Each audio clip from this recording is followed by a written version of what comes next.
Então, cada vez mais a gente tenta, entre aspas, né, facilitar o acesso do investidor a produtos que eles não são destinados originalmente para a pessoa física, né? Então, poxa, o que hoje existe, né, no mercado que tem uma alta remuneração, né, que normalmente não é destinado para o público pessoa física e que poderia ser destinado a esse público através aqui de uma maior eficiência do mercado. Então a gente começou a explorar cada vez mais esse mercado, né? Então, poxa, quando a gente abre, né, todas as classes de ativos que existem no mercado, né, desde a poupança até os investimentos mais sofisticados, hoje a gente tem uma oportunidade de trilhões de reais, né? O mercado brasileiro é um mercado muito rico com muitas oportunidades.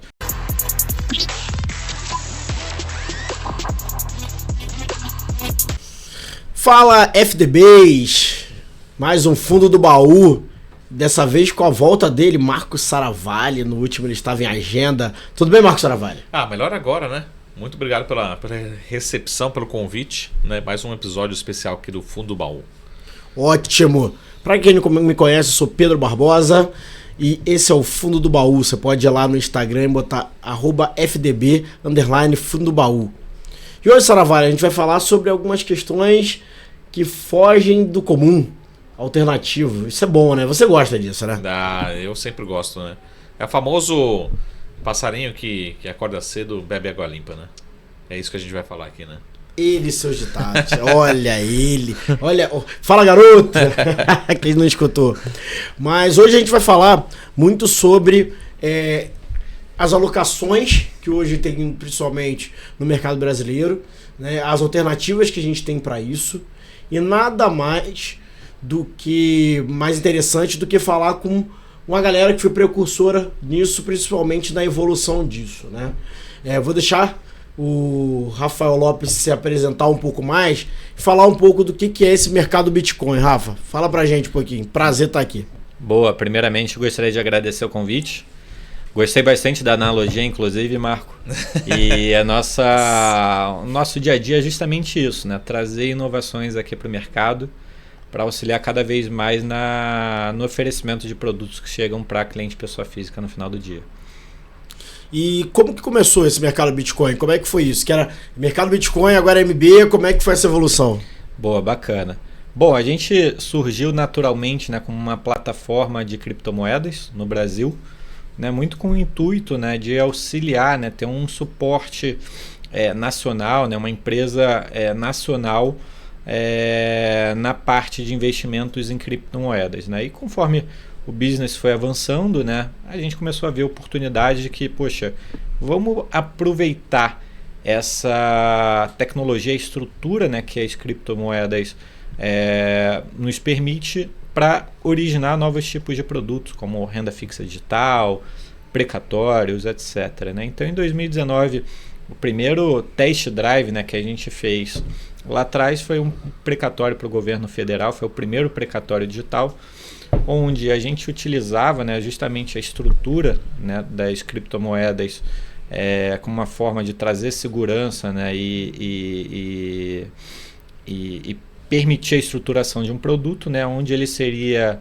imutável, né, e ao mesmo tempo trouxesse toda a segurança para o investidor do que ele estava comprando, onde que estaria a custódia daquele ativo, etc. Então, após esse teste, né, a gente viu que essa tecnologia que a gente tinha a nosso favor poderia ser utilizada para a renda fixa também, principalmente explorando classes de ativos que não são explorados pelo mercado tradicional, né? Então, por exemplo, secundário de consórcio, né? Um produto que hoje representa 800 bilhões de reais no Brasil.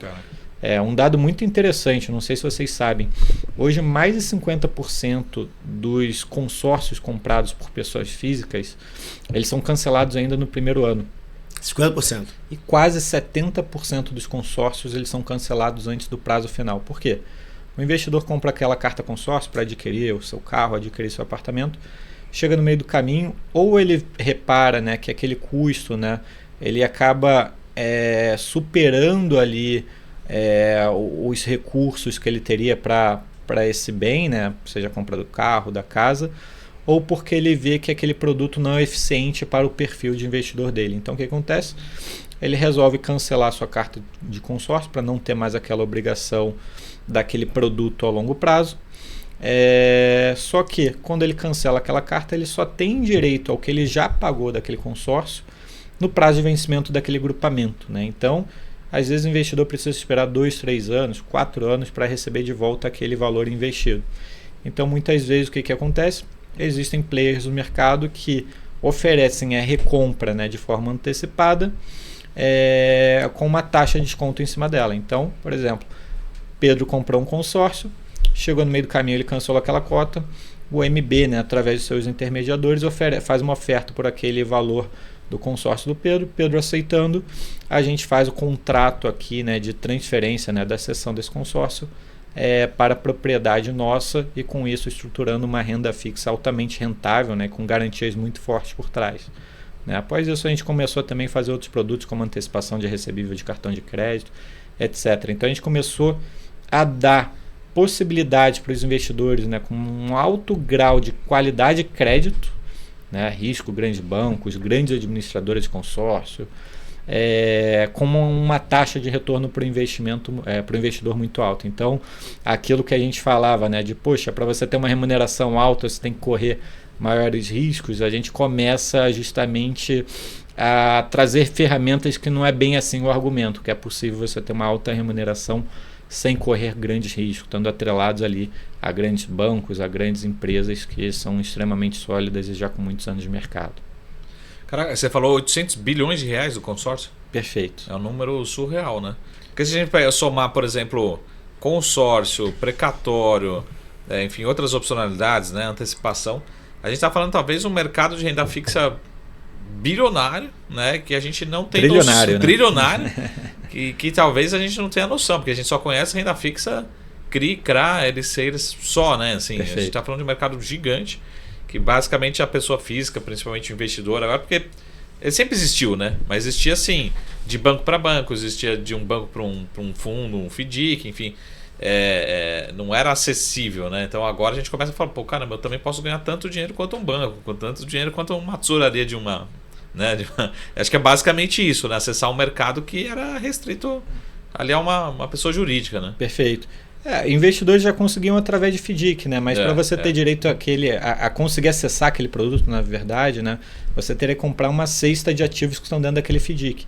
Então, cada vez mais a gente tenta, entre aspas, né, facilitar o acesso do investidor a produtos que eles não são destinados originalmente para a pessoa física, né? Então, poxa, o que hoje existe, né, no mercado que tem uma alta remuneração, né, que normalmente não é destinado para o público pessoa física e que poderia ser destinado a esse público através aqui de uma maior eficiência do mercado. Então a gente começou a explorar cada vez mais esse mercado, né? Então, poxa, quando a gente abre, né, todas as classes de ativos que existem no mercado, né, desde a poupança até os investimentos mais sofisticados, hoje a gente tem uma oportunidade de trilhões de reais, né? O mercado brasileiro é um mercado muito rico, com muitas oportunidades.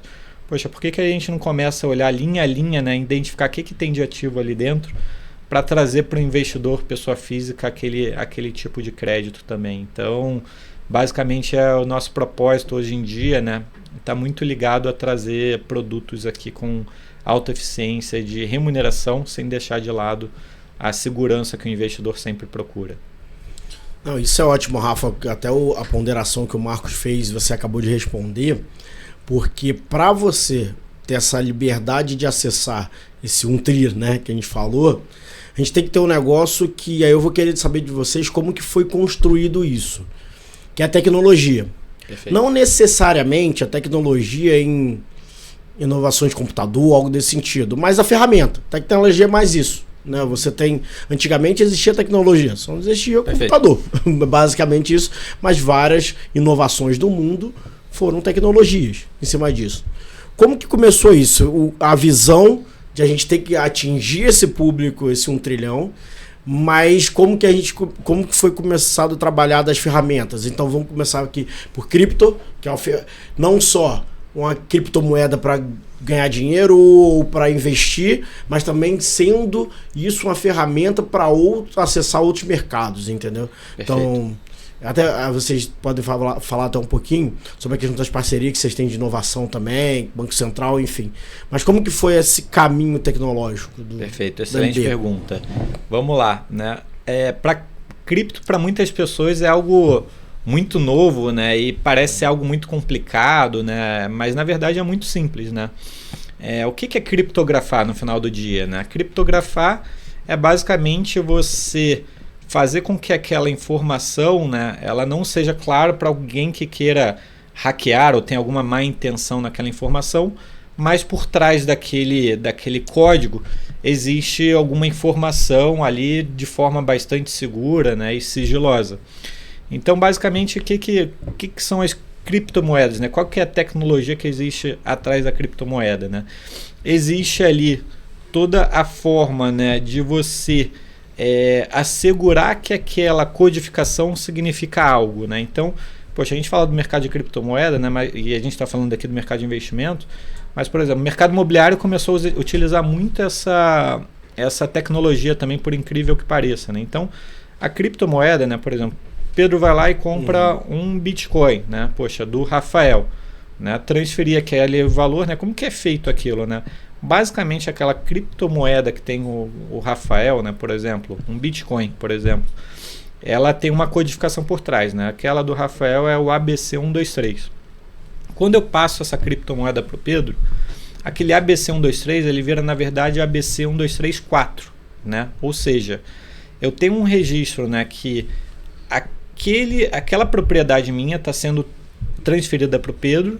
E eu continuo com o histórico completo dela, né? Eu sei que antes do Pedro, quem era o proprietário era o Rafael, antes do Rafael, por exemplo, era o Marco, e assim sucessivamente, né? Então, você tem uma rede que ela é segura porque existe um código que garante todo o histórico dela, ela é imutável, então o que o Pedro comprou, né? Ela é um ABC1234, ninguém pode transformar aquele ABC1235, né? Por quê? Porque atrás disso existe os validadores do mercado, né? Que são os famosos mineradores. Algumas pessoas já devem ter ouvido falar. Normalmente complica um pouco, né, a explicação do que é o minerador, o que é a blockchain, etc. Mas é algo muito simples, pessoal. Basicamente, poxa, legal. Eu vendi para o Pedro aquele meu ativo, né? Quando ele virar ABC1234, né, e está sendo feita aquela transferência, existe uma rede, né, por trás, né, onde faz toda a validação. Poxa, de fato o Rafael está transferindo para o Pedro? Ou de fato aquele ativo existe, né? Aquilo é um Bitcoin, aquilo realmente o Rafael tinha os 170 mil reais, o Pedro está comprando 170 mil reais e na verdade não está sendo transferido para o Marco, etc., de forma ilegal. Poxa, legal. Então tem uma rede muito grande, né? Milhões de usuários por trás, que são conhecidos como os mineradores, que eles validam. Poxa, legal. O validador 1 vê que realmente está sendo feita aquela transferência, que está tudo de acordo, etc. O Rafael enviou, o Pedro recebeu, etc. Caso um desses validadores, né, encontrem algum problema naquela transação, o que ele vai fazer? Ele vai ser um alerta para o sistema mostrando, poxa, não vamos fazer essa transferência porque tem algo de errado aqui. Ou aquela cripto foi feita, não está sendo transferida, ou aquela cripto é usufruto de alguma ação de hacker, etc. Então, o sistema, ele na verdade, né, ele é muito seguro, né? Ele faz com que eu tenha uma rede muito grande de validadores que caso algum validador veja que aquilo saiu do caminho que ele deveria percorrer, eu invalido aquela operação, né? Então, basicamente, nessa criptografia que existe por trás com esses inúmeros validadores, né, acabou criando uma rede muito segura, né? Antigamente o pessoal falava, putz, eu tenho medo de comprar criptomoeda, eu tenho um receio, o que podem fazer? Podem hackear. Na verdade, a tecnologia ela é muito segura, né? Os players que atuam de forma com má fé, na verdade eles estão por fora da rede, né? Eles sinalizam para você uma rentabilidade contratada que ela não existe, ele não está fazendo por dentro da rede. Então, caso essa transação fosse dentro da rede, nenhum dos investidores correria um risco ali de algo que ser vendido como ele não é de fato, né? Talvez então, seja uma questão mais comercial do que operacional até, né? Perfeito. O cara tá vendendo, mas operacionalmente não seria isso, né? Não teria como ele burlar operacionalmente, né? Perfeito. E essa tech, o Rafael, é que vocês usam também para outras coisas também, né? Acaba sendo essa questão de criptografia, a gente vai falar renda fixa digital, para essa transação de um para o outro, que aí diminui ali os pontos de contato, né? Você vai explicar um pouquinho de todos os distribuidores, mas também é utilizado para isso. Esse mesmo tipo de validação, isso tudo igual praticamente. Né? Perfeito. Então, por exemplo, quando eu falo renda fixa digital, o meu produto é o mesmo que uma renda fixa, né? Só que para uma destinação diferente, digamos assim, né? Poxa, eu consigo, por exemplo, como a gente usou no exemplo anterior, de criar uma renda fixa através de consórcios, né? Cartas de consórcios que foram canceladas, né? E eu estou comprando aqui do Pedro, por exemplo. Então, como a gente usou naquele exemplo anterior, o que eu faço? Eu compro a carta do Pedro, eu compro a carta do Marco, compro a carta de mais uma infinidade de investidores, né? E essa união de várias cartas que eu comprei, né? De que os investidores perderam interesse daquele produto por determinados motivos, eu estou comprando, né, com uma taxa de desconto, eu estou pagando os investidores, né, o valor pré-acordado, paguei o Pedro o valor pré-acordado, paguei o Marco o valor pré-acordado e os outros investidores o valor pré-acordado, junto essa cesta de consórcio e origino um ativo de renda fixa. Né? Então, eu crio uma renda fixa digital. O que seria isso? Seria um contrato que mostra que aquele meu produto que rende, por exemplo, inflação mais 9, foi comprada a partir das cartas que o Marco, Pedro e mais outros investidores tinham com o banco X, que dava direito a ele a comprar um Volkswagen daqui a 2 anos, né? Uma carta que daria direito a um Fiat para o Pedro daqui a 3 anos, etc. Então, cria um produto onde eu crio a renda fixa digital. Por quê? Porque eu estou criando, né, um novo código que é aquele, digamos, 123 ABC, um novo código, representam que 500 cartas de consórcio que eu comprei e que vão me remunerar tal percentual, né, ao decorrer de 3, 4 anos por conta desses contratos, né, cada um desses consórcios que eu tenho dentro. Então, poxa, o que é? Basicamente é uma renda fixa, né, que eu tenho toda a parte ali de prospecto, toda a parte de criação do produto de acordo com o que eu tenho de lastro, né? E a partir daí eu origino um produto que ele vai estar numa rede muito seguro, né? E que vai me dar acesso a essa remuneração de inflação mais 9, por exemplo, ou um percentual prefixado ao ano, etc. Então, basicamente, eu estou criando um produto pouco tradicional, né? Com uma alta remuneração, baixo risco de crédito e numa rede muito, muito segura, né? Criptografada. Então, a gente sobe esse ativo na nossa plataforma e aí novos investidores conseguem comprar aquele produto que vai me dar direito àquela rentabilidade contratada, né? Com muito mais transparência. Por quê? Porque eu consigo ter acesso ao que eu estou comprando de fato, né? Poxa, legal, são 500 cartas consórcio no valor de tanto, de tal com banco, fluxo de pagamento de tal banco, etc. Então, isso torna, né? Eu continuo fazendo um contrato com uma renda fixa tradicional, né? Ou seja, eu estou dando liquidez a alguém em troca de uma remuneração, porém, né, eu assino um contrato físico, porém eu tenho de forma digitalizada qual que é meu acordo e eu tenho muita mais transparência e segurança para o meu investidor. Então, basicamente, isso ocorre dessa forma, né? Ou seja, eu trago a tecnologia para ser mais eficiente, né? Eu tenho menos custo para estruturar esse produto, o produto é mais transparente e com isso eu tenho mais remuneração para o grande interessado, que é o cliente final, né? A mesma coisa acontece no mercado de imóvel, né? A gente está falando do mercado de investimento, mas, por exemplo, alguns países, não sei se vocês sabem, alguns países, ao invés de você ter a escritura física do apartamento, você ir no cartório, assinar, fazer a transferência daquele bem do Pedro para o Rafael, eu continuo tendo ali, né, um contrato jurídico, porém de forma digital, né? Então aquele código agora, o AB12, significa o imóvel do Pedro que está sendo transferido para o Rafael pagou uma quantia por aquele apartamento e ao invés de eu ter que ter aquele papel físico, né, que representa aquele apartamento comprado em São Paulo, 3 quartos, a cobertura do Pedro, né, com 2 vagas na garagem, na verdade eu tenho aquilo de forma criptografada, né, ou seja, nessa rede blockchain, dando acesso, né, ao novo proprietário a todo o histórico do imóvel e tendo custos muito mais baratos de transferência desse imóvel, né? Porque como está numa rede mais eficiente, né, eu não preciso ter a burocracia tradicional de mercado para transferência desse ativo. Então, mais um exemplo de mercado que cada vez mais está se tornando eficiente por conta de tecnologia que você tem por trás dele. Você acertou na cobertura, mas errou são 6 vagas na garagem.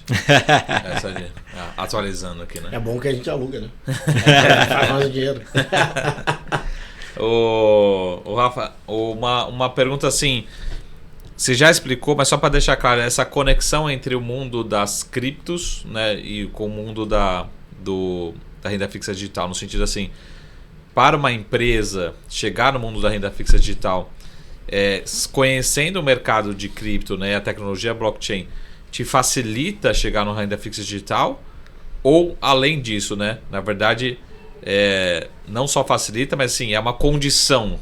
Ou seja, se você não entender o que é a blockchain, você não entende renda fixa digital. Eu digo não só para nós investidores, pessoas físicas, enfim, mas para vocês que estão como empresa, né? Assim, por exemplo, será que o Itaúzão, né, ele quer ir para o mundo da renda fixa digital, mas se não souber blockchain, ele talvez não vai conseguir chegar lá, né? Vai precisar de pessoas. Então, como é que faz essa conexão nesse mundo que a gente já começa a ver? Itaú dando seus primeiros passos, Bradesco, acho que vem para validar, né? Junto com órgãos reguladores, enfim, mas justamente isso, né? Como é que essa proximidade, esse conhecimento, não só tecnológico, mas de execução mesmo, de fato, né? Dessa, vamos colocar assim, essa tecnologia até com essa distribuição, né? Perfeito. Excelente leitura de mercado, inclusive. Bom, o que a gente vê, né? A gente vê que, poxa, quando o mercado cada vez ele se torna mais eficiente, cada vez mais players entram nele, né? Vêm que estão deixando a oportunidade para trás, né? E como a analogia que você utilizou no começo aqui do nosso podcast, né? Quem chega antes normalmente consegue encontrar as melhores oportunidades, consegue desenvolver com maior sofisticação algumas classes de ativos de forma inicial, né? E obviamente quem vem depois consegue copiar mais rápido, mas enfrentam, né, os obstáculos no caminho até chegar ao mesmo padrão, né? Então a gente vê que de fato, né, a gente tem uma ênfase muito grande nesse mercado, né? A gente começou com uma casa exclusivamente de negociação de criptomoeda e hoje, né, a renda fixa digital tem se tornado uma das frentes mais relevantes do grupo também, né? E onde a gente coloca bastante esforço. Por quê? Porque a gente acredita de fato, né, que a gente consegue, através dessa tecnologia, né, e o conhecimento, auxiliar empresas que estão fazendo emissão de dívida, né, precisam se capitalizar, precisam de recursos, né, para fazer investimentos internos, onde vai levar a empresa a patamares ainda maiores na frente. O investidor que consegue uma taxa ainda mais atrativa no seu investimento, consegue encontrar produtos diferenciados, como a gente falou no caso de consórcio, antecipação de recebível de cartão de crédito, etc. Né? Ou seja, o mercado fica melhor para todo mundo, né? O Marco, com toda a experiência de mercado, com certeza vai saber, né? Antigamente você queria comprar uma ação de Petrobras, você não conseguia entrar no seu home broker e comprar a ação de Petrobras, né? Lá atrás você precisava comprar um fundo para ter acesso a essa ação, né? Com custo alto, com intermédio no meio, etc. A analogia é muito parecida, né? Poxa, como que eu consigo transformar algo, né, que era complexo em algo muito simples, né? Hoje quem quer comprar a ação de Petrobras, por exemplo, consegue comprar com facilidade entrando no seu próprio computador, né? Se a gente falasse isso há 20, 30 anos atrás, eu imagino que não teria essa facilidade. Então a ideia é justamente isso, né? A gente conseguir simplificar, né, o acesso a produtos que antigamente você tinha comprado através de uma estrutura de diversos produtos juntos em FDICs, que você tinha que ter um conhecimento maior de mercado ou algo do tipo, ou não ter mesmo acesso ao produto, né? Então a gente quer cada vez mais facilitar. Então até para o investidor final, se for parar para pensar, o investidor nem precisaria entender o que é blockchain, o que é criptomoedas, etc. Né? Primeiro, porque não tem nenhuma correlação com criptomoedas. Se o Bitcoin subir ou descer, o investimento dele continua remunerando o que foi contratado, né? E segundo, poxa, ele está comprando ali um direito de recebimento, né, de uns juros lá na frente, com a garantia de que aquele banco vai pagar aquele, por exemplo, antecipação de recebível, ou aquele consórcio que foi pré-estabelecido o valor hoje, né, que vai ser pago daqui a 2 a 3 anos. Então, basicamente ele está comprando uma renda fixa, porém com uma estrutura mais eficiente, né? Obviamente muitos investidores gostam de entender, né, a fundo o que ele está fazendo e tem o cuidado, né, o zelo com o seu dinheiro, mas no final do dia ele basicamente está comprando uma renda fixa, né? Ele está acessando um novo produto, só que com uma estrutura mais eficiente, mais seguro, etc. A categoria, na verdade, continua a mesma, renda fixa, né? As regras são fixas, só o modelo, a forma de fazer é diferente, né? Antes da nossa pausa, Messi, ó, chamo de Messi porque já sei que é Messi. Messi, ele é o Messi do mercado, cara, não adianta. Não adianta. Apelido do Rafael Lopes, Messi do mercado, acabou, todo mundo conhece assim. Demorou até a gente falar, né? Demorou, cara. Eu falei, poderia ter me apresentado pelo apelido também. Pelo Messi, né? O mercado já conhece, né? Você que veio, né, do campo de renda fixa tradicional, vamos colocar assim, né? Tem algumas questões de intermediários ali que acabam saindo quando você vê em outros modelos de criar essa categoria. Renda fixa ou também outras categorias. Eu falo que renda fixa é outra categoria. Você falou de FDIC também um pouco antes, que também é uma forma de fazer, agora vem outro modelo. O Marco, ele entrou na questão dos grandes bancos, dos grandes players. Perfeito. E eu sei que vocês também estão muito próximos até de grandes players nessa questão da reformulação dele, da área deles nisso. Como é que está essa visão desses caras para essa tecnologia real? Os caras, como é que estão gastando dinheiro? Como é que estão para isso, assim, olhando de verdade? Perfeito. O mercado está cada vez mais, primeiro, entendendo, né, o que de fato você consegue utilizar, né, montar, estruturar a partir da tecnologia, né, estudando, como que consegue montar uma estrutura para oferecimento de clientes. Do ponto de vista regulatório é algo que é uma pauta que eu acho que a gente tem que explorar bastante, porque obviamente, né, o investidor ele quer ter o conforto de que o recurso dele está sendo investido no que ele de fato se propôs a investir, que realmente aquele investimento é seguro, de fato ele não está investindo em nada diferente do que foi oferecido para ele, né? Então hoje, né, do ponto de vista regulatório, né, tanto o Bacen, CVM tem olhado bastante próximo, né, tentando entender como que o mercado ele pode ser moldado, né, da melhor forma para trazer segurança para o principal player, que é o cliente final, né? Poxa, como que eu vou estabelecer regras, né, para que o investidor tenha de fato acesso àquilo, que não tenha risco de estar sendo oferecido uma coisa e na verdade ser outra, como que vai ser feito o oferecimento, o que eu posso estruturar, quem que vai regular, como cada player vai poder oferecer aquele ativo, etc, né? Então o mercado ele tem ganhado uma maturidade muito grande em termos, né, de compliance, regulatório, etc. E a gente é uma casa que sempre foi muito focada, né, nessa parte de, poxa, eu vou trazer aqui maior segurança, vou lutar justamente para que o mercado seja mais seguro possível, para justamente aquele produto ter cada vez mais valor ao mercado, ganhe cada vez mais tração no mercado, né, e mais eficiência para o investidor final. Então,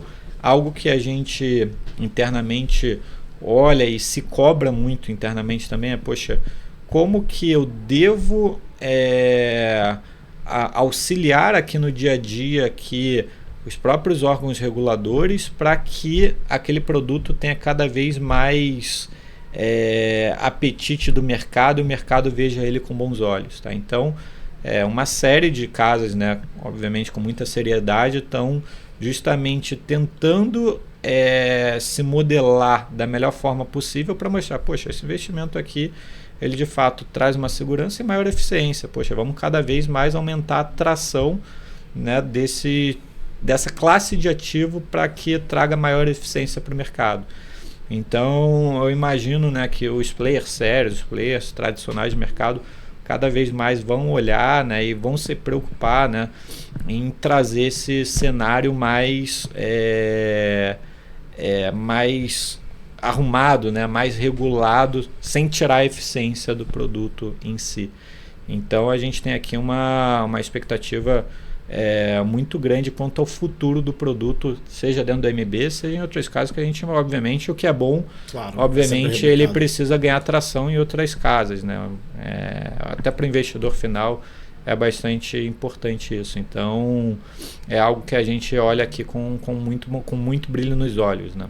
Messi, continuar um pouquinho A gente estava falando sobre a questão dos players. E aí eu vou no outro lado da popularização, que a gente em algum momento vai chegar nisso.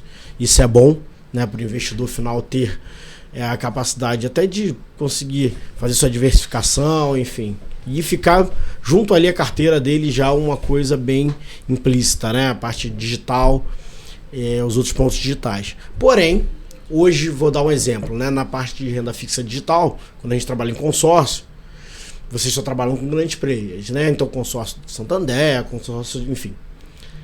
A gente sabe também, provavelmente outras casas, em algum momento, vai começar a aparecer o mesmo formato, mas com, vamos colocar assim, um risco de crédito menor, né? Isso pode trazer algo chato na popularização e vir até aquela dúvida. Ah, viu? Você não passa pelo método tradicional, né, de você ter a securitizadora, algo desse sentido, acontece esse tipo de coisa. Como é que vocês estão olhando isso, né? A questão de começar a ter esse burburinho de não passa por um modelo tradicional, não é regulado talvez, enfim, e aí começar a ter, porque sempre tem esse questionamento e sempre tem essa defesa, vamos colocar assim do outro lado. Boa, excelente pergunta.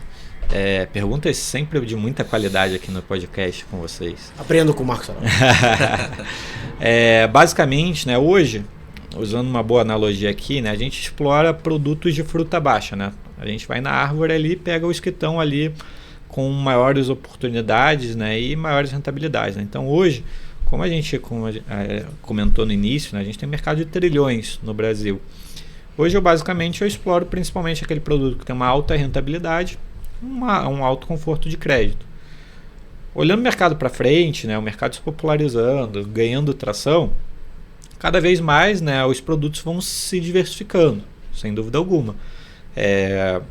A gente mesmo provavelmente vai chegar em algum momento que vai falar, poxa, vou explorar um ativo aqui que tem uma qualidade de crédito um pouquinho inferior, mas com retorno muito superior, ainda maior do que o que a gente tem, porque vai ter cliente com perfil para isso, né? Hoje a gente se propõe a fazer apenas ativos com uma grande qualidade de crédito, né? Porque eu já tenho uma taxa de retorno muito atrativa. Mas isso eu imagino que seja uma evolução do mercado, né? E nesse momento inicial a gente preza muito por essa qualidade de crédito. Por quê, né? Justamente porque em caso de alguma insolvência de algum ativo, poxa, muito provavelmente o cliente olharia e não falaria, poxa, esse ativo específico teve aqui o não pagamento, né? Teve um default. Ele falaria, poxa, essa renda fixa digital não presta, né? Ela tem mais rentabilidade porque ela tem mais risco. E na verdade não. O mercado ele só é mais eficiente, né? Se ele é mais arriscado ou menos arriscado, vai depender da estrutura de produto que você vai montar, independente se é uma renda fixa digital ou uma renda fixa tradicional. Só que a gente é uma casa que preza muito por essa qualidade de crédito, né? Então, como hoje a gente tem um market share, né? A gente tem uma participação no mercado muito grande nessa frente de renda fixa digital, né? A gente preza muito por ter ativos, né, onde eu consigo encontrar uma grande eficiência, seja de taxa quanto qualidade de crédito daquele ativo. Poxa, daqui a 3 anos a gente conversando, provavelmente a conversa pode ser diferente. Eu posso ter mais classes de ativos para atender aquele cliente mais agressivo, né? Eu já trabalhei no mercado tradicional, tem cliente que fala, poxa, 1% aqui eu vou colocar nesse ativo mais arriscado, eu sei que eu tenho uma possibilidade de não ter o pagamento total dessa minha remuneração, porque eu estou tomando um ativo mais arriscado e com isso eu tenho um retorno maior, né? Provavelmente mais para frente vai chegar um momento que vai fazer sentido, porque vão ter investidores demandando isso. Obviamente, até por conta de informação, quanto também cada vez mais os reguladores vão começar a olhar isso, a gente tem que ser muito transparente para mostrar para o Pedro, legal, você tem um apetite maior a risco, esse ativo aqui é mais arriscado, esse ativo aqui tem tais riscos, enquanto Marco, poxa, você é um investidor mais conservador, poxa, esse ativo aqui está mais no seu perfil, Pedro, esse está mais no seu perfil, ou vice-versa.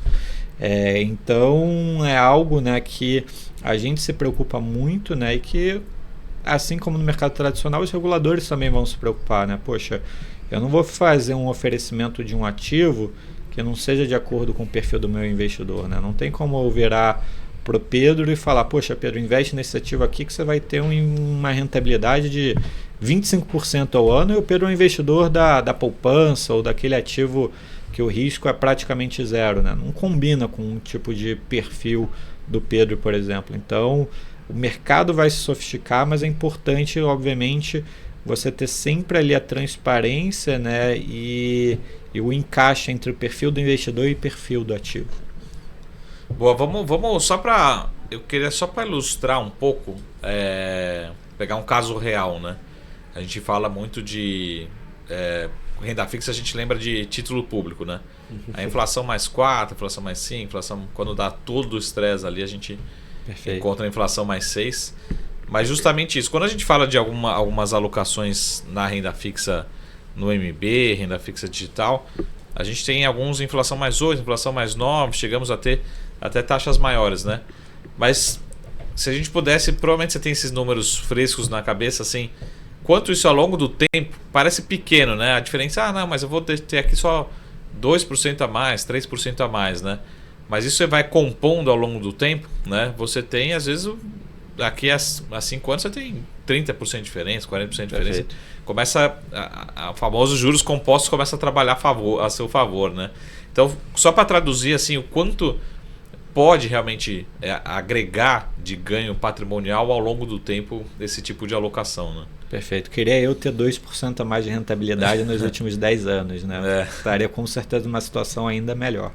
Mas isso é um questionamento bem interessante, né? A gente vê, né? Muitas vezes o investidor fala, putz, o Brasil não é muito país da poupança, né? Ele fala, putz, eu vou tomar um risco aqui para ter 3, 4% a mais no ano do que num papel de renda fixa hiper seguro. Quando você analisa, quando você leva essa taxa, na verdade, ao longo prazo, 5, 10 anos, você vê que deixa um dinheiro representativo na mesa que você poderia ter uma perspectiva futura muito, muito melhor, né? Então, poxa, a gente aqui consegue acessar produtos, né, com rentabilidade bem acima do mercado tradicional, e ainda muitas vezes a gente consegue diminuir inclusive o risco da carteira do cliente, né? Então a gente une as duas maiores anseios do cliente, né? Poxa, consigo fazer meu dinheiro render mais, eu consigo dormir tranquilo que eu sei que meu dinheiro está numa classe de ativo que está compatível aqui com o meu perfil de investidor. Então, basicamente, o que a gente vê, né? Hoje a gente tem ativo consórcio, né? O secundário de consórcio, que foi um produto que a gente falou bastante, inflação mais 9 isento, né? Grandes administradoras de consórcio, né? Bancos gigantes, as maiores empresas que realizam venda de consórcio no Brasil. Ou seja, qual que é o risco desse meu ativo? O meu risco é um grande banco não me pagar, uma das maiores casas de consórcio não me pagar naquela data estipulada. Poxa, qual que é a chance disso acontecer? Poxa, basicamente zero, né? Se um grande banco quebra no Brasil, a gente tem um problema gigantesco aqui, né? A chance disso acontecer é muito baixa. É a mesma coisa com o nosso produto de antecipação de recebível de cartão de crédito, que tem sido uma demanda fantástica na nossa plataforma, maior até do que a gente imaginava para os primeiros meses desse papel, né? Basicamente, o que é, né? Acho que todo mundo tem um amigo que tem uma lojinha, que tem uma pessoa jurídica, né? Digamos, poxa, o Pedro tem uma loja de chocolate no shopping Iguatemi, por exemplo, no shopping Higienópolis. Ele tem uma rede de várias lojinhas de chocolate. O Marco vai na loja dele, gasta R$100 na compra de chocolate. O Marco paga em cartão de crédito. Parcelado, né? Lógico. O que acontece? Tem a possibilidade, né? Depende da loja do Pedro, né? 10 vezes. 10 de 10. Basicamente, sem o que acontece? O Pedro paga, o Marco compra lá os R$100 em chocolate. O Pedro entrega aquele chocolate após o cartão aprovar, né? Após mostrar que o Marco tem de fato limite no cartão de crédito, que o perfil do Marco está condizente para aquela compra de chocolate às 2 da tarde numa sexta-feira, né? Após o podcast dele. Geralmente eu compro antes, né? Para dar uma energia. Para dar aquela acalmada. E basicamente o que acontece? O Pedro ele entrega o chocolate agora, ele tem que comprar mais estoque para repor aquele chocolate, só que ele recebe daqui a 30 dias, né? Poxa, tem um descasamento de caixa muito grande. Então o Pedro, para conseguir, né, pagar aquele novo estoque, né, no mesmo dia de recebimento, ele antecipa aquele valor de cartão de crédito que ele tem para daqui a 30 dias, né, para receber hoje. Normalmente a taxa cobrada, né, pelas maquininhas, né, as famosas maquininhas de cartão de crédito, que são chamadas formalmente de adquirentes, né, ele tem um custo muito alto, né, e o que o mercado começou a fazer, né, outra classe de ativos já explorado anteriormente, que a gente passa a dar possibilidade para cliente pessoa física, né, a gente consegue chegar em empresas ali como a rede de lojas do Pedro e falar, poxa, Pedro, ao invés de você antecipar aqui por X, você consegue antecipar um custo de meio X, né? Poxa, tem interesse? O Pedro vai falar, poxa, claro, vou ter uma taxa muito mais barata? Lógico, o dinheiro vai chegar da mesma forma, só que de uma forma mais barata. Então, ao invés do Pedro receber 100 mil reais com um desconto de X, ele recebe 100 mil reais ou um desconto de meio X, né? O Pedro muito melhor. Risco do Pedro zero, ele está recebendo esse dinheiro agora. E da mesma forma, né, poxa, legal, eu antecipei esse valor ao Pedro, né, eu monto um produto, né, de renda fixa, normalmente produtos, né, que eu tenho recebíveis ali de 60 a 100 milhões de reais por ano, né, normalmente ligado a grandes franquias, a empresas grandes, né, que eu estruturo um produto, por exemplo, a CDI mais 2%, por exemplo, né, que eu consigo fazer um produto onde meu investidor vai acessar num prazo curto, num prazo e com uma garantia do quê? De que o grande banco vai pagar ele aquele valor daqui a 30 dias, né? Só que o que a gente fez nesse produto? A gente foi a primeira casa no Brasil fazendo esse tipo de produto, né? Ao invés de eu fazer um produto a cada 30 dias, né? Poxa, legal. Marco comprou esse produto, daqui a 30 dias tem um vencimento. Depois de 30 dias ele investe de novo e tem mais um investimento. A gente fez um produto com revolvência, né? Ou seja, a cada 30 dias eu vou automaticamente compondo o saldo, então eu consigo fazer um produto de 2, 3, 4, 5 anos a uma taxa atrativa sem um marco ter que fazer essa realocação, né? Então é um produto que eu tenho um grande conforto de crédito, porque é o banco pagando, né, esse recebível a cada 30 dias que vai tendo vencimento, e uma alta remuneração ao mesmo tempo.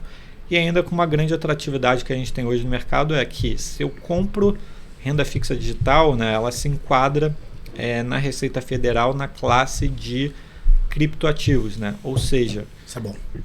Eu tenho uma isenção de imposto de renda para pessoa física de até 35 mil reais de recebimento naquele mês. Então, poxa, o Marco recebeu 30 mil reais de juros, aquele 30 mil reais ele é líquido, eu não tenho cobrança de IR em cima daquele valor. Poxa, o Marco recebeu 50 mil reais naquele mês, poxa, ele vai pagar ali 15% de IR sobre o lucro que ele teve naquela operação, né? Naquele mês específico. Se no mês seguinte o Marco volta para um patamar inferior a 35 mil reais, ele não vai pagar nos próximos meses, ele só vai pagar naquele mês que superar. Então, é um produto, né, que você consegue, com auxílio ali da pessoa que gerencia seus investimentos no mês a mês, montar uma carteira que você consiga ter eficiência de IR de acordo com o que você tem de fluxo de recebimento para os próximos meses. Então, é um produto que tem grande qualidade de crédito, grande remuneração, e você consegue ainda montar uma carteira com a isenção de IR ali para cliente, pessoa física, a depender do que você tem de recebimento por mês. E se superar, você paga apenas 15% de imposto, né? Que é a menor alíquota de IR dentro da classe de renda fixa. Então, é um investimento bastante interessante para diversas classes de produtos que a gente tem dentro de casa. Isso só deixando claro, isso entra na categoria de cripto, né? Então, se o cara tiver juros da renda fixa mais a cripto, se somam para poder contar, né? Exato. Mas mesmo assim é bom, porque você está talvez ali montando uma carteira, vamos dizer, mais tradicional e com alternativo. Você tem ali a parte de ações, que você tem a questão dos 20 mil. É exatamente, né, o mesmo critério, só que com teto. E você ainda tem a parte de cripto para trabalhar. Então você consegue ali realmente montar uma carteira que até você fique dentro de um patamar de isenção de IR aí mensal. Já ajuda muito, né? Ajuda demais para nossa, principalmente Brasil, né, Marcos Carvalho? Não, mas só para lembrar, isso são vendas mensais, né? Não quer dizer que você precisa ter o saldo de 35 mil. Você pode ter um saldo de 1 milhão de reais, perfeito, 2 milhões, né? Só que a amortização pequenininha todo mês ali, se não bater o limite, você está tranquilão, sem IR, né? Perfeito. Muitos produtos são estruturados, né, justamente para ter parcelas periódicas, sejam mensais, semestrais, anuais, chegar no final justamente para você conseguir fazer um investimento às vezes de 50 mil, 100 mil, 200 mil, 500 mil, R$1 milhão, e mesmo assim você tem isenção de IR. Por quê? Porque como você tem parcelinhas, né, elas vão cabendo dentro da isenção de R$35 mil por mês. Então isso a gente tenta cada vez mais trazer essa boa experiência para os investidores, né? E poxa, foi o que a gente falou, né? Estou vendendo um produto aqui que é muito do dia a dia do cliente, né? O cliente passa o cartão de crédito na loja, né? Ele está comprando justamente um produto que ele tem uma fácil compreensão, né, do que é. Ele não precisa entender o que é uma blockchain, o que é criptografia, nem nada. Ele tem que só ter a tranquilidade que ele está comprando um produto que é algo do dia a dia dele, né? Ele vê as pessoas utilizando cartão de crédito, ou ele mesmo utiliza o cartão de crédito, e ele está recebendo, né, daqui a 30 dias, 1 ano, 2 anos, uma obrigação que o banco tem com os lojistas, né, de pagar aquilo que foi comprado via cartão de crédito num período futuro. Então é um produto que traz muita segurança e auxilia muito também o investidor a acessar algo que é muito do dia a dia dele. A própria compra do cartão de crédito, né, tradicional, que não seja via blockchain, enfim, já é uma coisa complexa, né? O cara não sabe. Depois que ele passa o cartão, tudo que acontece, né? São várias etapas. Existe uma grande estrutura sofisticada por trás, por incrível que pareça. Especializadas nisso, porque é muito complexo, não é pouco não. Agora, quem utiliza o cartão de crédito não precisa entender isso, né? Isso que é legal. É a mesma coisa o investimento, né? Você só tem o conforto de que é algo do dia a dia que o banco vai pagar o que você pré-acordou lá na frente, né? Com uns juros a mais, né? Com uma rentabilidade a mais, digamos assim, né? O cartão de crédito ele pode ser visto de um bons olhos, né? Não só o pagamento da fatura. Que tem que ser total. E Messi, para difundir, para trabalhar isso junto ao cliente final, até as pessoas que distribuem no mercado também, é importante ter uma parcela do educacional muito forte, né? Eu acho que quando a galera criou ali o mercado Bitcoin, começou ali em 2019 a tracionar mais, acredito que tenha tido bem paralelo o educacional, né? Como é que vocês trabalham isso ainda? Como é que é com essa linha ali, junto aos parceiros, junto aos clientes, como é que é isso? Excelente pergunta. A parte educacional é uma das prioridades nossas, né? Porque, primeiro, você tem que desmistificar o que você está fazendo, né? Se você vender algo que é complexo, né, as pessoas não têm interesse em investir, né? Ou comprar aquele determinado bem sofisticado. Então, uma coisa que a gente investe muito é na parte educacional, seja montando vídeos na nossa própria plataforma, na plataforma do YouTube, etc. Seja participando de programas interessantíssimos como os de vocês. Aqui sou um apaixonado pelo programa de vocês, inclusive, né? Seja também aqui através de players, né, que realizam ali consultoria ou assessoria para cliente final, né, sobre os nossos produtos. Então a gente cada vez mais quer democratizar, né, simplificar o conhecimento sobre esses produtos, né? Porque no final do dia não é nada complexo, né? Mas a pessoa tem que primeiro entender um pouco para ver que realmente não é complexo. Então é algo que a gente olha com muito carinho, é a parte educacional, seja de como funciona a nossa plataforma, como eu invisto na plataforma do MB, como que funciona o produto de consórcio, como funciona o produto de cartão de crédito, os demais produtos que a gente tem na plataforma. É algo que a gente quer de fato dar acesso tanto ao cliente que está começando a investir, né?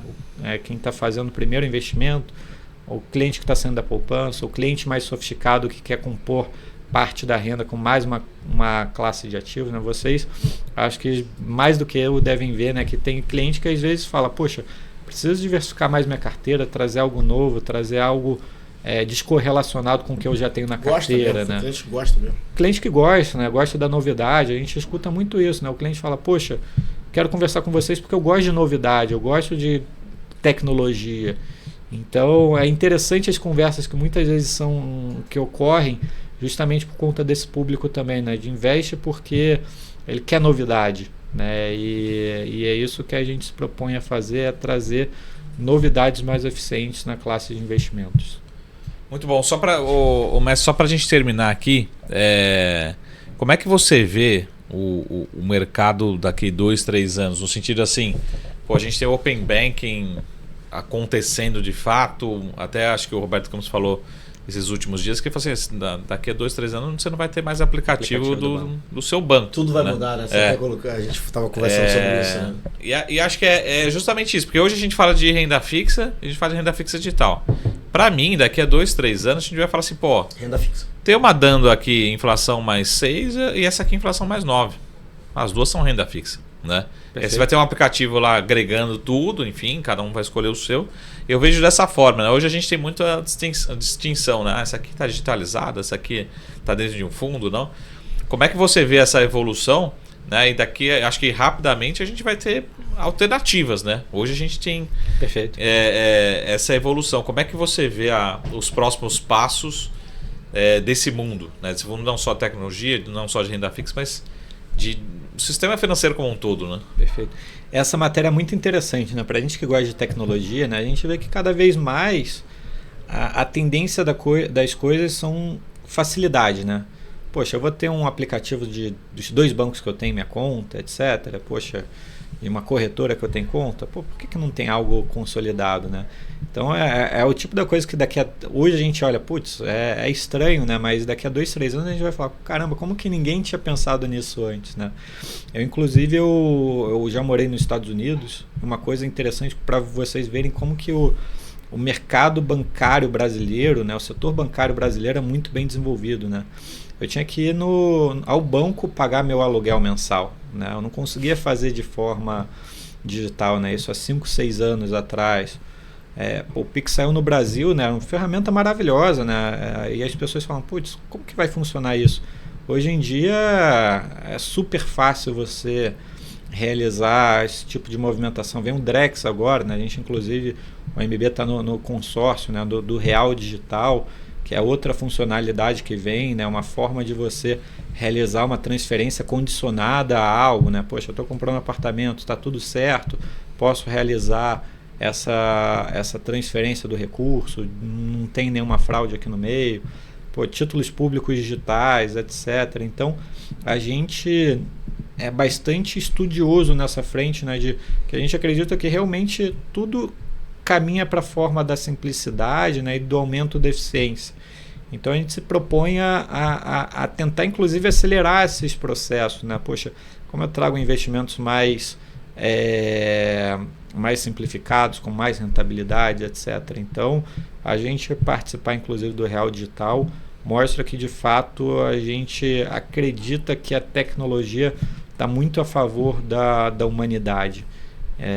Então, poxa, a gente está num país, né? Às vezes as pessoas reclamam muito, putz, no Brasil isso não funciona, a gente está anos-luz atrás desse setor. No setor bancário a gente está muito à frente da maioria das potências globais. Então isso é interessante, que a gente tem uma oportunidade muito grande na mesa e é um país que preza esse desenvolvimento sistemático, de eficiência, etc. Então, acho que a gente não poderia estar num ambiente melhor do que a gente está hoje em dia. Muito bom. Excelente. Aula, hein? Vem novidades por aí. Vem novidades. Vem mesmo, né? Só para a gente complementar essa última pergunta do Marcão, até porque daqui a pouco tá estourando nosso tempo, que foi a aula passou tão rápido que daqui a pouco já tá estourando o tempo.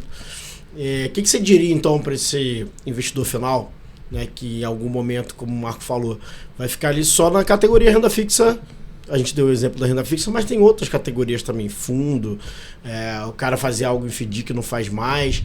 Mas o que você diria para realmente tirar talvez esse ponto de hoje da confiança, né? Provavelmente, do cara, uma é uma coisa, outra é outra coisa.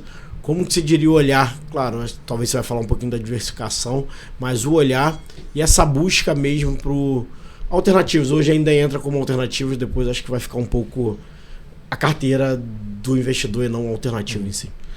Basicamente o que a gente realiza dentro de casa, né, é justamente a simplificação do investimento, né? Hoje a gente olha muito a renda fixa porque, dado o cenário brasileiro, dado o cenário global, né, muitos investidores procuram o conforto da renda fixa, né? Poxa, diminuir minha volatilidade da carteira, né? Ter uma rentabilidade já pré-estabelecida hoje para frente, ou poxa, me blindar da inflação, como são nos casos dos nossos ativos, inflação mais, ou até mesmo CDI mais, né? Poxa, estou mais confiante agora, mas aí explode uma guerra, só explode alguma notícia sobre desemprego nos Estados Unidos que acaba impactando o cenário local também, né? Poxa, como que eu consigo criar a minha carteira aqui, né, de acordo com essa minha proteção que eu gostaria de trazer, né? Então hoje a gente explora muito a classe renda fixa, mas muito em breve vamos começar a explorar a classe de fundos. Hoje a gente também já tem investimentos em startups dentro de casa.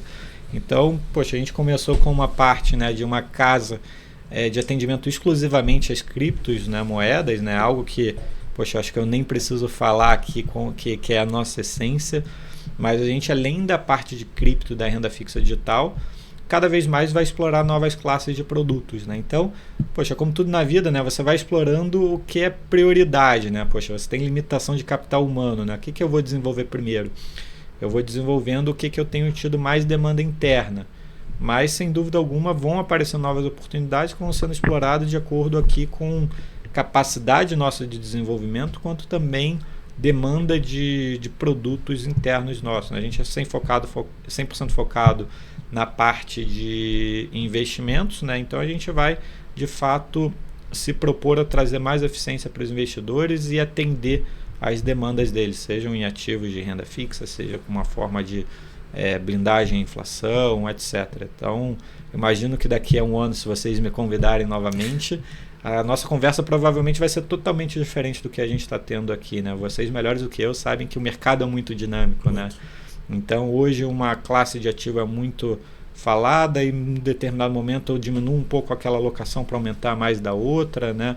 Então você vai equilibrando de acordo, são ciclos, né? Então hoje pode ter uma classe que está sendo muito explorada, amanhã vai ser menos explorada, depois ela volta a ser muito explorada. Então a nossa ideia, né, de ser plataforma multiproduto poxa, como eu consigo atender meu investidor em todas as pontas? Então é isso que a gente tenta ao máximo de explorar aqui dentro de casa, tá? Quem sabe vem um private equity tokenizado aí. Excelente, hein? Deixa os seus contatos aí, ou o seu também do MB, Maravilha. Redes sociais. Qualquer dúvida que vocês tiverem, meu e-mail é rafael.lopes@mb.com.br, tá, pessoal?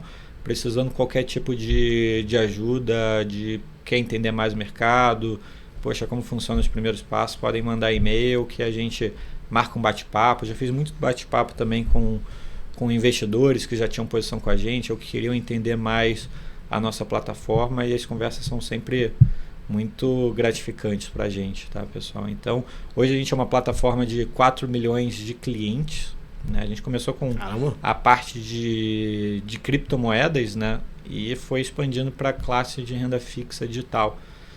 Hoje a gente já tem uma participação, a gente, além de ter a grande maioria parte do mercado de renda fixa digital, a gente imagina que ainda tem muito a se explorar. Então é um produto que tem... São 2% da população brasileira. Perfeito. E então hoje, né, a gente tem quase 2 anos de produto na rua já, né, desde as primeiras emissões. E para 2024 a expectativa é, no mínimo, duplicar o que a gente já fez até agora, né, em termos de emissão de novos produtos, né? Então, poxa, vocês veem como que o mercado ele vai se popularizando e vai tendo um crescimento exponencial também de emissão, de procura, etc, né? Então, essa é a nossa proposta aqui, né? E como o Marco começou, né, a gente está bebendo água limpa, né? Tá vendo onde estão as maiores oportunidades, explorando para trazer a melhor taxa de retorno para os investidores finais.